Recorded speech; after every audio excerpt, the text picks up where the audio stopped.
이번 주는 맥주 감사절입니다. 하나님께서는 언제 어떻게 우리를 축복하실까요? 맥주 감사절은 조상 이스라엘 백성이 종된 이집트에서 나와서 가나안 땅에 들어갔습니다. 그리고 나서 농사를 지었는데 밀과 보리를 추수했어요. 그래서 하나님께 감사 제사를 드렸습니다. 그런데 이 맥주 감사절이 우리와 무슨 관계가 있을까요? 맥주 감사절에 또 다른 이름 두 개가 있습니다. 그것은 칠칠절과 오순절입니다. 칠칠절은 조상 이스라엘 백성이 종된 이집트에 나와서 홍해를 건너고 시내산에 도착했습니다. 그때 모세가 시내산에 올라가서 하나님으로부터 말씀을 받아와요. 그 말씀이 율법입니다. 그 율법을 가지고 하나님께서 이스라엘 백성과 계약을 합니다. 계약서는 율법입니다. 그 율법의 제일 첫머리에 십계명이 있죠. 그래서 하나님께서 계약서에 말씀하시기를 너희가 내 이 말을 듣고 행하면 너희는 내 백성이 되고 나는 너희의 하나님이 되겠다라는 것입니다. 그 계약을 체결한 날이 칠칠절입니다.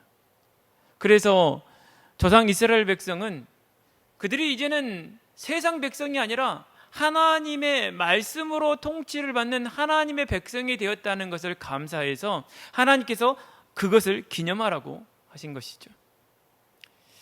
그런데 하나님 말씀대로 그들이 가나안 땅에 들어가게 되었고 그들이 가나안 땅에서 형통하게 된 것입니다.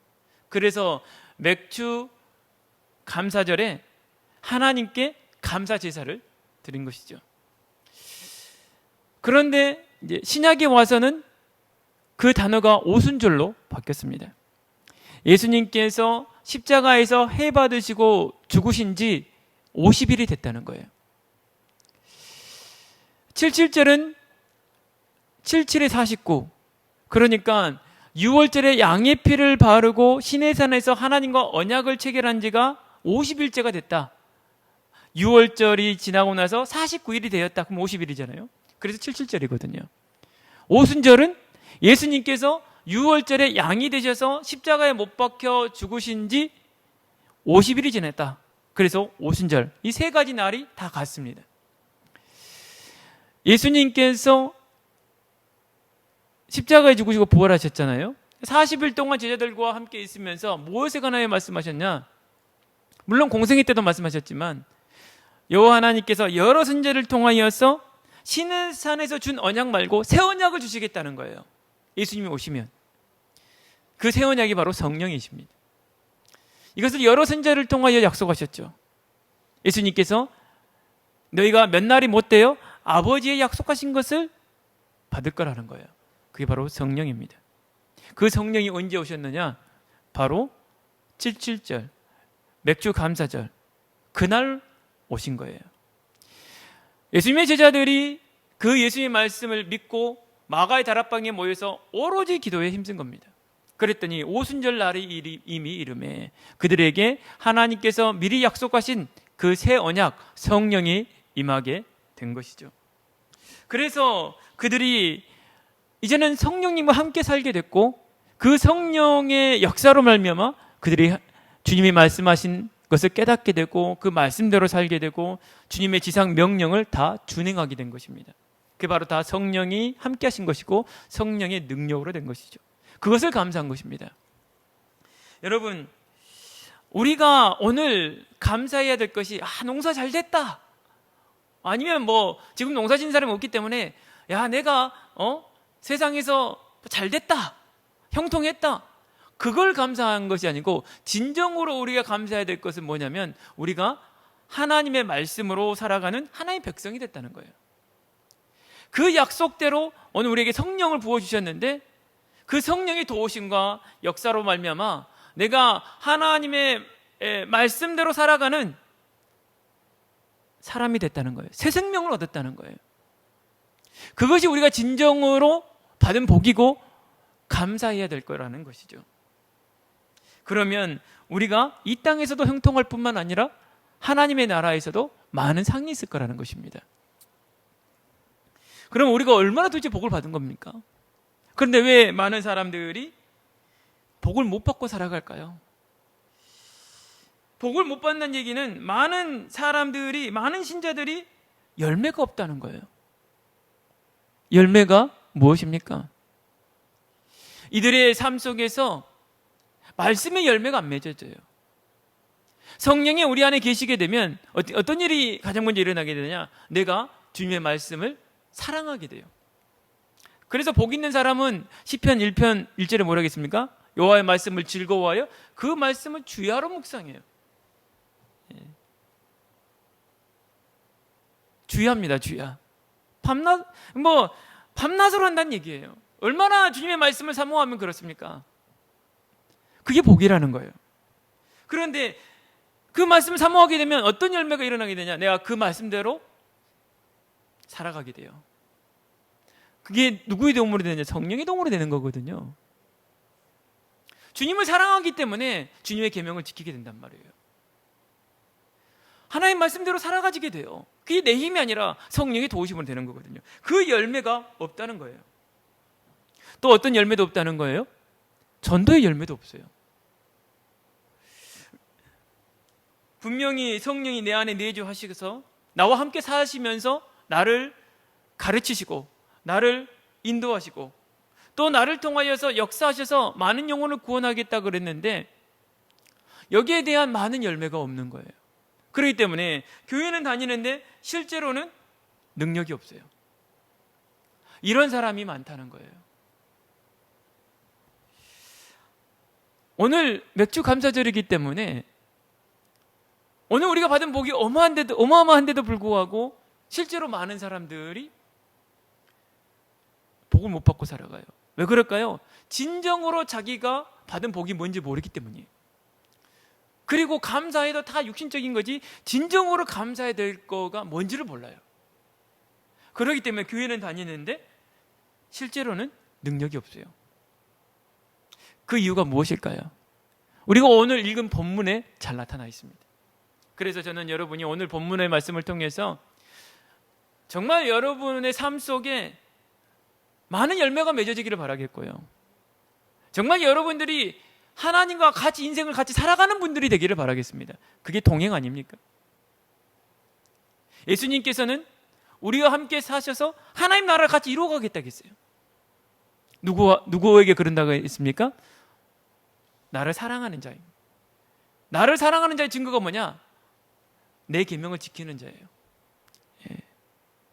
그렇기 때문에 오늘 여러분과 제가 오늘 본문의 말씀을 통해서 오늘 우리의 인생이 정말 주님과 함께 동행하는 삶, 정말 기쁨이 넘치고 즐거움이 넘치고 진정한 감사가 있는 삶이 돼서 행복한 사람이 되시기를 주의 이름으로 축원드리겠습니다. 본론 첫 번째입니다. 하나님께서 아브라함을 시험하시려고 부르셨습니다. 부르셔서 무슨 말씀하셨을까요? 2절입니다. 여호와께서 이르시되 네 아들 네 사랑하는 독자 이삭을 데리고 모리아 땅으로 가서 내가 내게 일러준 한 산 거기서 그를 번제로 드리라는 겁니다. 이게 무슨 말일까요? 아니 자식을 죽여서 제물로 바치라는 거예요. 인간적으로 생각해도 말이 안 되는데 이거는 언약적으로 생각해도 말이 안 돼요. 왜냐하면 수년 전에 아마 10년도 넘었을 거예요. 왜냐하면 지금 이삭의 나이가 못해도 10대 후반은 됐을 거로 보입니다. 왜냐하면 먼 길을 가는데 약 70km가 넘는 거리예요. 3일길을 가야 됩니다. 그런데 거기에 가고 나서 이 산에 올라가는데 이삭 보고 나무를 지라는 거예요. 그러면 이삭이 나무를 지을 정도면 2살짜리가 나무 지을 수 있습니까? 없잖아요. 우리가 지난주에 읽었던 21장은 이삭이 젖됐을 때 아브라함이 큰 잔치를 벌였다고 했어요. 그렇다면 지금 오늘 우리가 읽은 22장은 몇 년이 지났을까요? 이삭이 혼자 나무를 지게를 지을 수 있을 나이가 돼야 돼요. 꽤 지났어요. 그때 하나님께서 아브라함에게 뭐라고 말씀하셨습니까? 이삭으로 말미암아 날짜가 네 씨라고 부름을 받을 것이다. 그렇기 때문에 사라 말대로 하라고 안 했습니까? 하나님께서? 사라만 그랬으면 아브라함이 말 안 들어요. 사라가 그렇게 나가라 해도 계속 그러지도 못하고 근심만 하고 있었던 아브라함 아닙니까?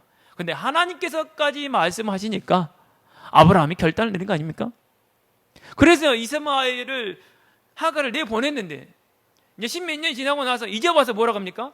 그 하나밖에 없는 독자, 너무 잘 알고 계세요. 그 하나밖에 없는 독자 얼마큼 잘 알고 있느냐? 네가 사랑하는 그거를 제물로 바치라는 거예요.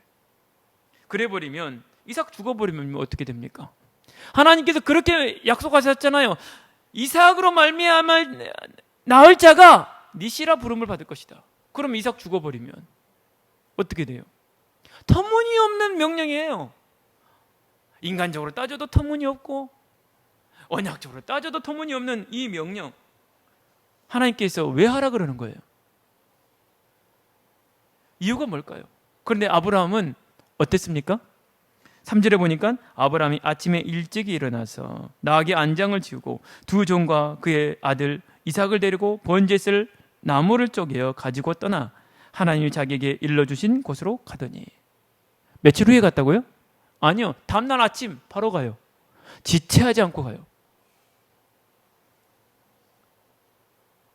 그뿐만 아닙니다. 갈 뿐만 아니라 10절에 보니까 이삭을 결박하고 제단 나무에 놓고 10절에 손을 내밀어 칼을 잡고 그 아들을 잡으려 하니, 진짜 잡으려고 하네요. 그때서야 여호와의 사자가 하늘로부터 아브라함을 부릅니다. 아브라함아, 아브라함아 하는지라. 아브라함이 이르되 내가 여기 있나이다 하매 사자가 이르되 그 아이에게 내 손을 대지 말라. 그에게 아무 일도 하지 말라고 합니다. 아브라함이 하나님께서 명하신 그 터무니없는 그 말에 진짜 있는 그대로 순종해 버리는 거예요. 그러니까 하나님께서 이제 말리는 거예요. 하나님 왜 그러시는 거예요? 아브라함을 시험하시려고 불렀다겠어요. 이 시험은 우리나라 말에는 이 한 단어밖에 없어요. 시험하다. 이게 여러 가지 의미로 쓰이죠. 근데 여기서 시험은 테스트입니다. 또 시험으로 쓰이는 게 있죠. 유혹입니다. 사탄이 아담과 하와를 유혹했죠. 그게 시험입니다. 또 누구를 유혹했습니까? 예수님을 광야에서 유혹했습니다. 그리고 계속 예수님 유혹하죠. 그때 또 쓴다는 건 시험입니다. 그런데 여기서 쓴 시험은 아브라함을 테스트해 봤다는 거예요. 뭐 하려고요? 네가 나를 경외하는지 하지 않는지 테스트해 본 거예요. 하나님을 얼마나 믿는지 테스트해 본 것입니다. 왜 그랬을까요? 이미 여호와 하나님께서는 아브라함이 하나님의 말씀을 믿는 줄 알아요. 우리가 전에 읽었던 15장 6절을 보게 되니까 하나님께서 아브라함을 밤에 바깥으로 끌고 와서 하늘에 있는 많은 별들을 보여주면서 네 자손이 이와 같을 것이다 했을 때 아브라함이 그거를 안 믿었다겠습니까? 믿었다고 했잖아요. 그리고 여호와 하나님께서는 그것을 아브라함의 의로 여기셨다고 했습니다. 믿는 줄 뻔히 아는데 왜 또 이러냐 이 말이에요. 이유가 있습니다.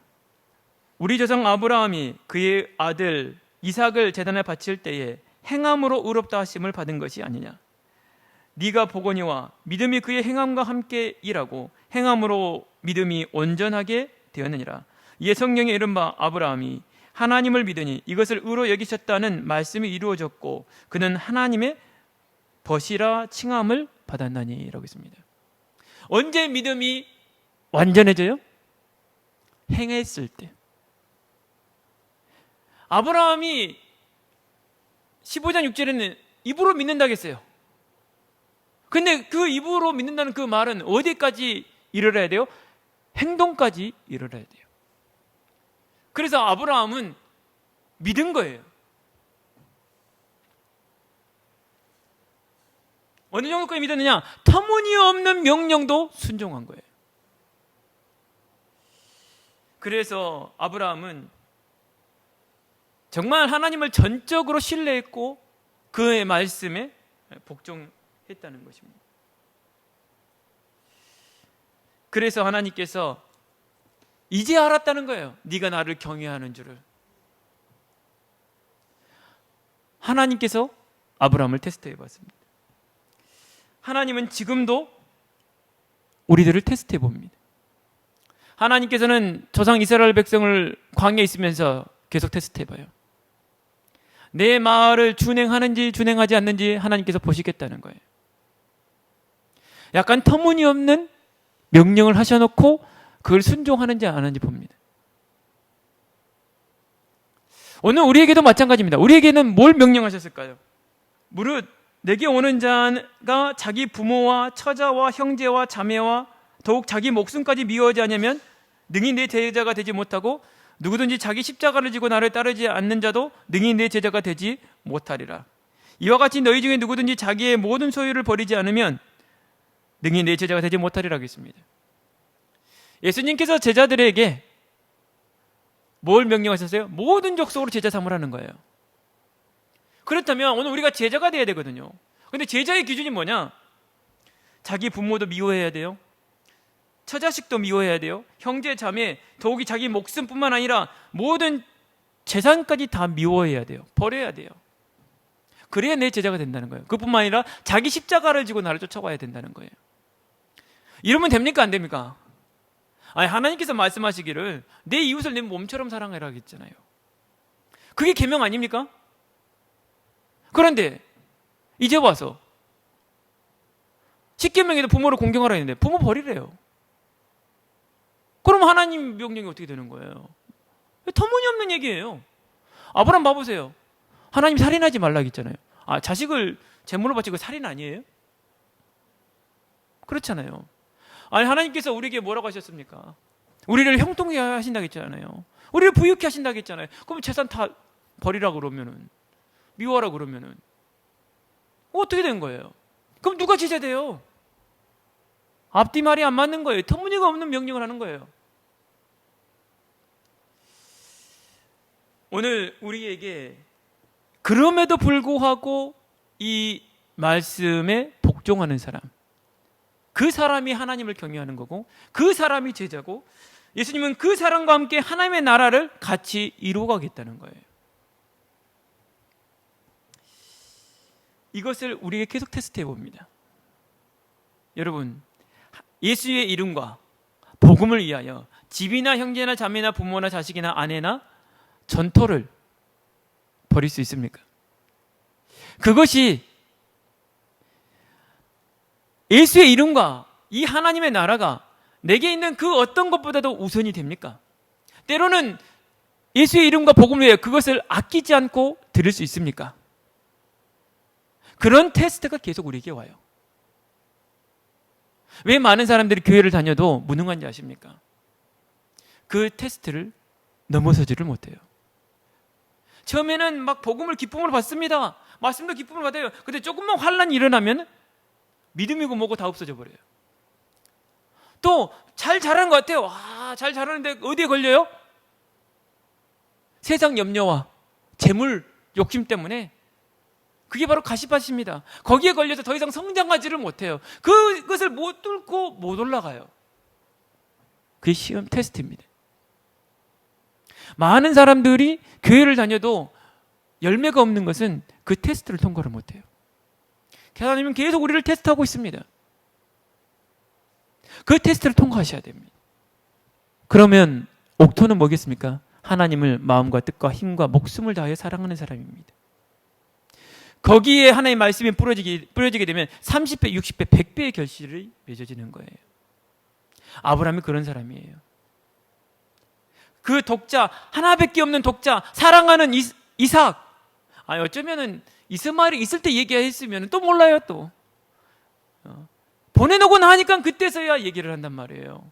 그것도 바로 얘기하셨으면 빨리 이스마엘 다시 오라갈 텐데 이미 십몇 년 지나서 이제 회복도 안 돼요. 떠나버렸어요. 그때서야 얘기를 해요. 여러분이 옥토가 되시기를 바랍니다. 아브라함은 하나님을 마음과 뜻과 힘과 목숨을 다해 사랑해요. 자기 자식보다도 더 하나님을 사랑했어요. 그 테스트가 계속 와요. 그 테스트 통과 못 하잖아요. 계속 그 수준이. 거기서 못 올라가요. 그래서 깨어 있어야 됩니다. 하나님 나를 테스트한 거야. 계속 내가 말씀대로 말씀을 받고 있잖아요. 이 말씀이 내게 들어와 있는데 이 말씀대로 준행하나 안 하나, 가장 하나님을 사랑하나 안 하나, 날 테스트해봐요. 제가 어제는 기도하러 오는데 제가 교회 오는 길에 어떤 할머니가 있어요. 제가 겨우 이제 몇 개월 만에 이 할머니를 봤는데 갑자기 아저씨 이리 와보라는 거예요. 내 집이 라인 동산 여긴데 휠체어 좀 밀어달라는 거예요. 근데 그게 부탁이 아니에요. 이리 와라 저리 가라 막 나한테 명령이에요.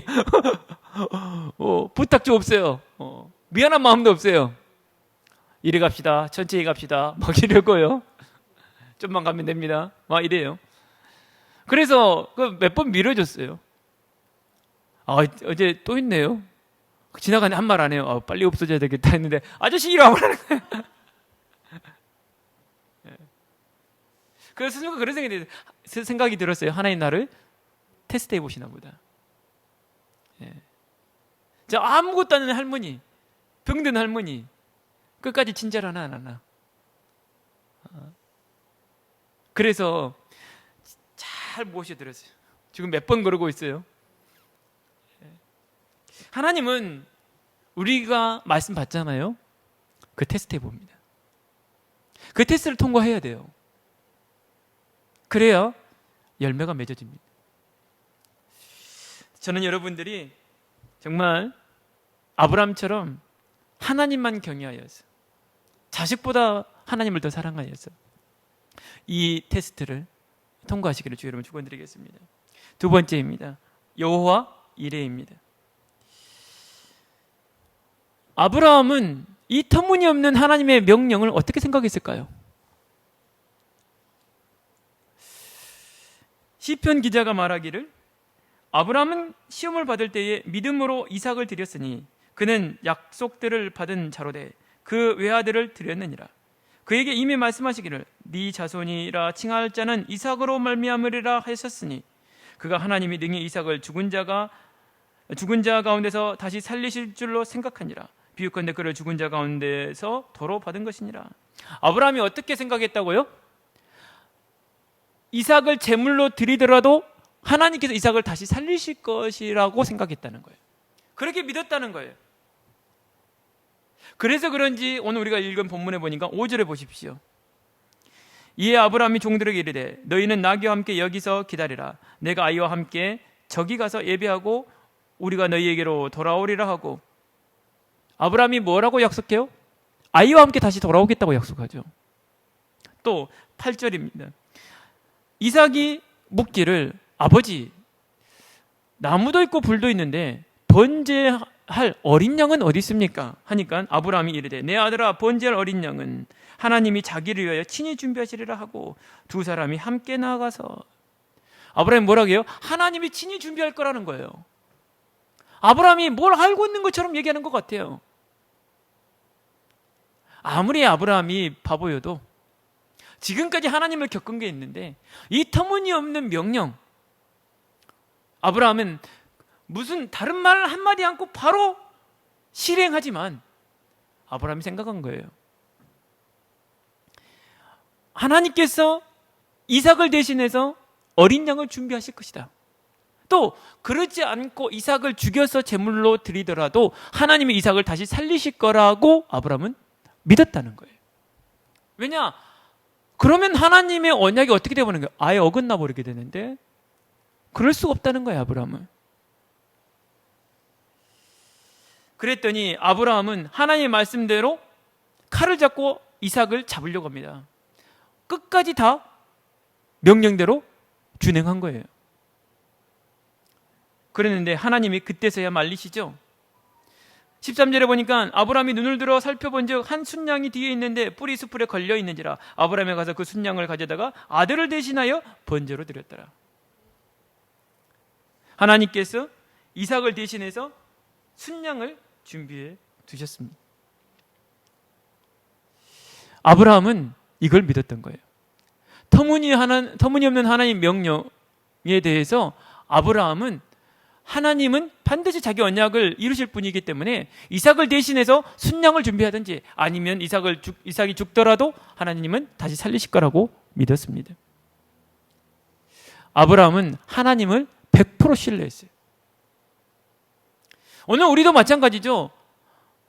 우리가 아끼는 거, 정말 소중하게 생각하는 거, 사랑하는 거, 그거 하나님께 바치라 그러면 하나님 저는 그러면 어떻게 해요? 라고 생각하는데 아브라함은 그렇지 않았다는 거예요. 그거 바쳐도 하나님께서 다시 주시든지 아니면 다른 것을 준비해 놓으실 것이라는 100% 하나님을 신뢰했다는 거예요. 그런데 여기에는 또 중요한 의미를 담고 있어요. 왜냐? 하나님께서 아브라함에게 이삭을 번제로 드리라는 곳이 어디입니까? 모리아 땅으로 가서 내가 너에게 일러준 한 산 거기서라는 거예요. 그러니까 모리아에 산이 있다는 거예요. 거기서 하라는 거예요. 왜 많고 많은 산 중에 하필이면 왜 모리아 산입니까? 그곳은 솔로몬이 성전을 지은 곳입니다. 솔로몬이 어디에 성전 지었어요? 예루살렘 시온산에다가 성전 지었어요. 거기입니다. 거기에서 이삭을 번제로 드리라는 거예요. 예수님께서 예루살렘에서 뭐가 되셨죠? 하나님의 어린 양이 되셨습니다. 예수님께서 제물이 되셔서 십자가에 죽으셨어요. 하나님께서 친히 우리를 위하여 준비하신 분은 예수 그리스도이십니다. 그래서 요한 사도가 기록하기를, 세례 요한이 예수님 보고 말하기를, 보라 세상 죄를 지고 가는 하나님의 어린 양이로다라고 했습니다. 하나님께서 뭘 준비하셨느냐? 아브라함에게 이삭을 대신할 순양을 준비하셨던 것처럼 오늘 우리를 대신해서 그의 아들 예수 그리스도를 준비하셨습니다. 그래서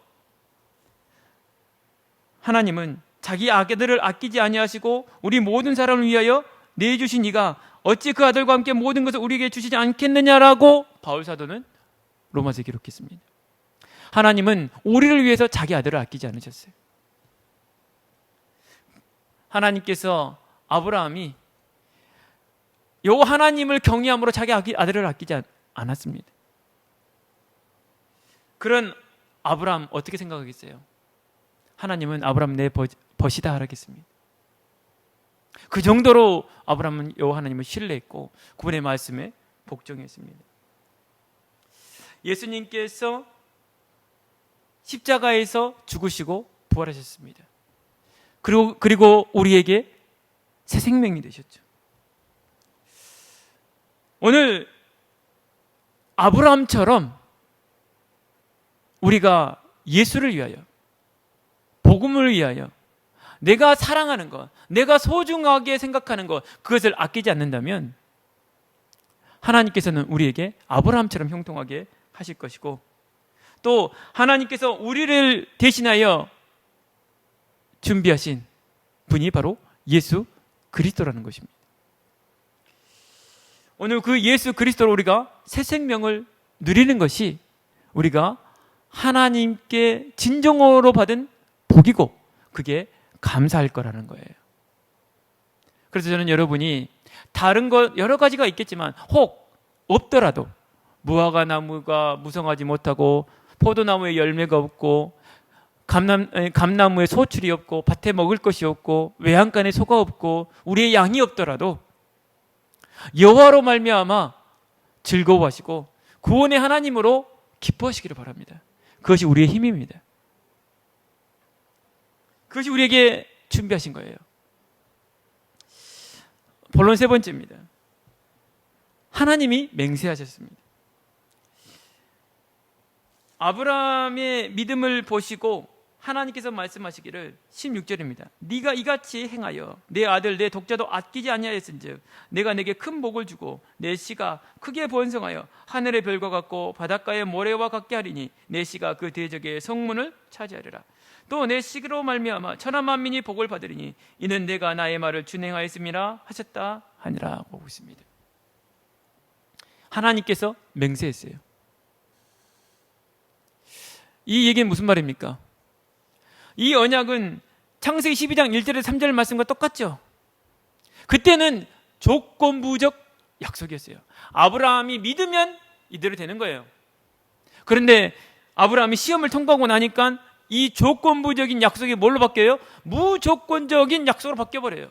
하나님 맹세해버렸어요. 이제는 하나님이 무조건 이루시는 거예요. 한번 이와 같은 적이 있었죠. 언제입니까?